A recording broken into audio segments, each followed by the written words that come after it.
يلا يا رب تحفظ لنا دولتنا الكويت الحبيبة، وتديم عليها نعمة الأمن والأمان، وتحفظ أميرها وشعبها وكل من على أرضها من كل مكروه. قولوا آمين. وصفتي اليوم هي كبسة الربيان، تابعوا الوصفة معي. ضفت الزيت والبصل وخليه ياخذ اللون البني. ربيان،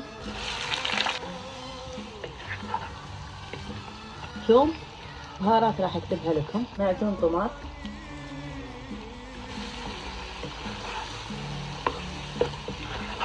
لومي، طماط، صبار، ملح، شوي ماي، اخليها تتسبك 5 دقايق. عيش، ماي حار، اوطي على النار واخليه يستوي.